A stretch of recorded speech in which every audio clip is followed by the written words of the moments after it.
শুরুতে আমি আজিজুল দা আপনার কাছে আসতে চাই।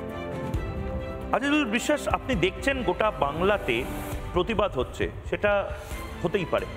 আপনি আমার একটা যুক্তি, সেই যুক্তির প্রতিযুক্তি দিচ্ছেন, সেটাও হতে পারে।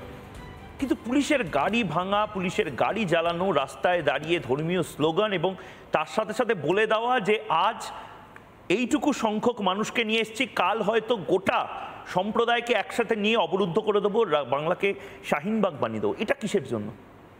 প্রথমেই বলি যে গণতান্ত্রিক ব্যবস্থায় যে কোনো আন্দোলন, সে প্রতিবাদ আন্দোলন হতেই পারে, সেটা শান্তিপূর্ণভাবে সাংবিধানিক পদ্ধতিতে হওয়া উচিত। হিংসার প্রবেশ ঘটাটা একদম অনাকাঙ্ক্ষিত, এটা বলেই আমি শুরু করব।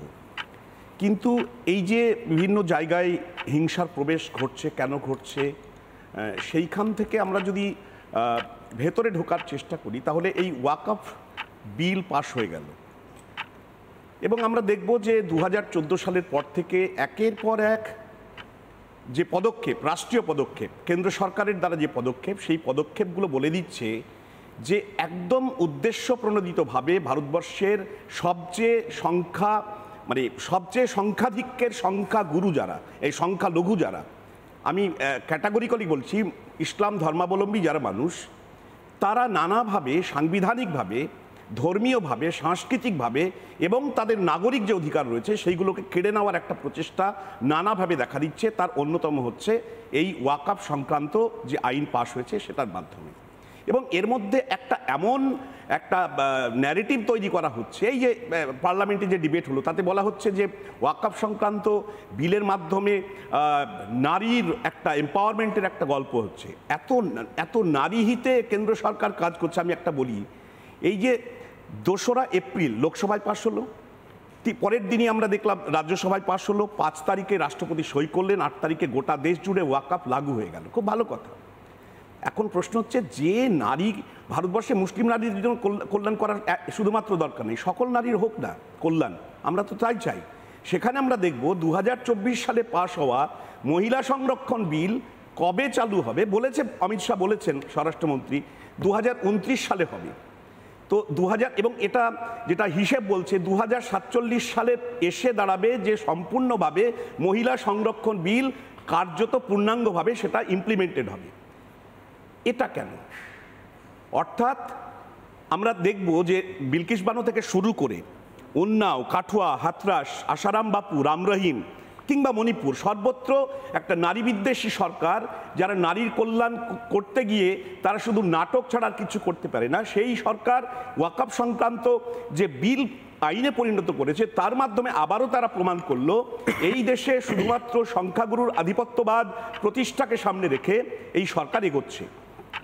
তা না হলে 2013 সালের যে ওয়াকফ সংক্রান্ত সংশোধনী বিল পাশ হয়েছিল, সেখানে কিন্তু ওয়াকফ বোর্ডে, বিশেষ করে সেন্ট্রাল কাউন্সিল, ওয়াকফ কাউন্সিলে 2জন করে নারী, মুসলিম নারী, এবং ওয়াকফ বোর্ডেও 2জন করে রাখার কথা বলা হয়েছিল। এখানে বরং কমানো হয়েছে, অন্তত 2জন করে নারী। এই যে একটা জায়গা। আর একটা জায়গা হচ্ছে, আমার প্রশ্ন হচ্ছে যে 2জন অমুসলিম সদস্য এই ওয়াকফ বোর্ডে ঢুকবে কেন? ঢুকতেই পারে। আপনাকেই আমি টাইম দিচ্ছি আজিজুলদা।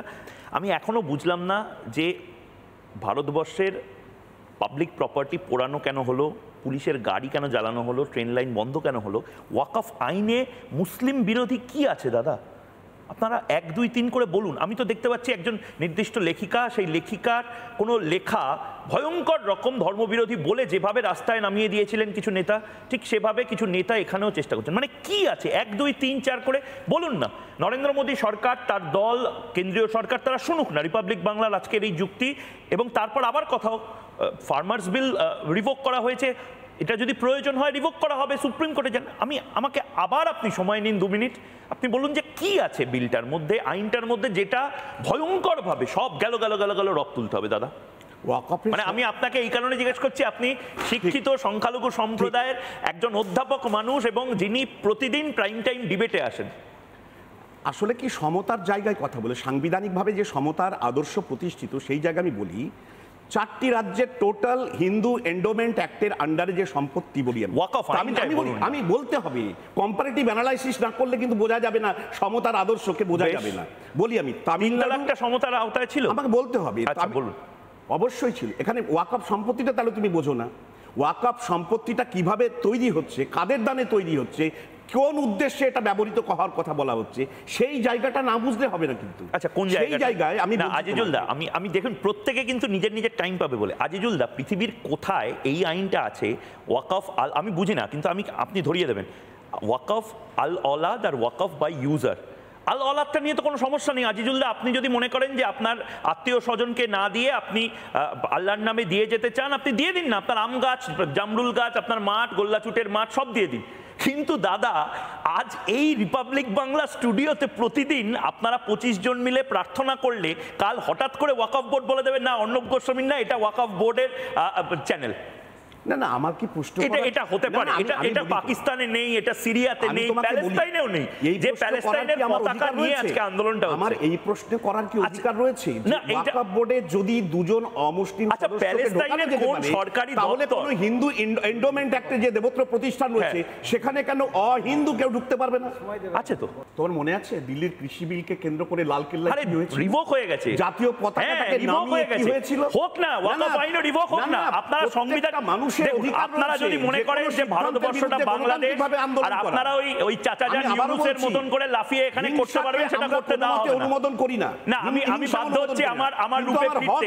চাচাজানদের, ওই ইউনূসের চাচাজানরা যেভাবে বাংলাদেশে দাপিয়েছে, শেখ হাসিনাকে তাড়িয়েছে, এটা এখানে হবে না। জগন্নাথ চট্টোপাধ্যায়, আমি এখনো আমি আজকে বিশ্বাস করুন, আজকে আমি ক্ষমা প্রার্থী সেই সমস্ত দর্শকদের কাছে যাদেরকে আজকে আমি ডাকিনি, তার একটাই কারণ, আমি বেশি করে আপনাদের 6 জনকে টাইম দিতে চেয়েছি।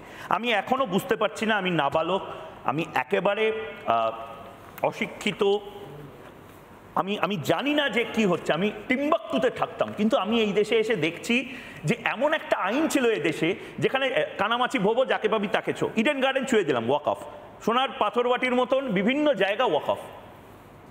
কি আছে আইনটায় যেটার জন্য এত কিছু হচ্ছে? ময়ূক, আপনাকে ধন্যবাদ। ওয়াকফ কি না আল্লাহর নামে দেওয়া আমার কিছু সম্পত্তি। এই সম্পত্তি সর্বশক্তিমান আল্লাহ তো নিজে তদারক করতে আসেন না। পার্ক স্ট্রিটে ওয়াকফ সম্পত্তিতে হয়ে যাওয়া প্রমোটিংয়ের কাজ তো আর আল্লাহ দেখতে আসেন না। দেখেন কে?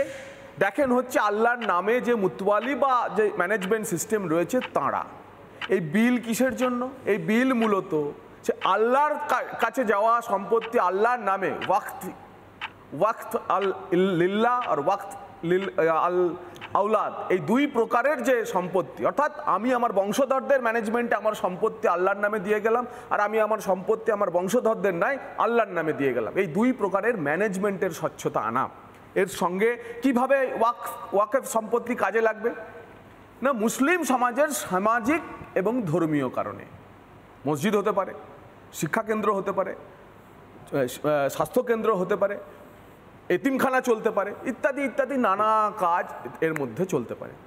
আর নতুন যে বিল এসছে, সেই বিলের মুখ্য যে 4-5টি ধারা রয়েছে যার মাধ্যমে এত বিবাদ চলছে, তার মধ্যে অন্ততপক্ষে মুসলিম বিদ্বেষের কোনো জায়গা নেই।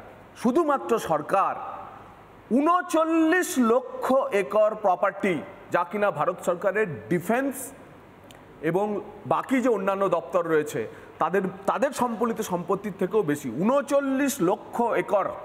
এবং 2013 সালে কংগ্রেসের শেষ আইন আসার পর 21 লক্ষ একর এর মধ্যে সংযুক্ত হয়েছে। এইটা আমার, ওইটা আমার, সব ওয়াকফ হয়ে। তার আগে ছিল 18 লক্ষ একর। নানা ধরনের কন্টেন্ট দেখার জন্য লাইক করুন, শেয়ার করুন আমাদের ফেসবুক পেজ, সাবস্ক্রাইব করুন আমাদের ইউটিউব চ্যানেল। পাশাপাশি অন্যান্য ব্রেকিং নিউজের জন্য অবশ্যই চোখ রাখুন রিপাবলিক বাংলায়।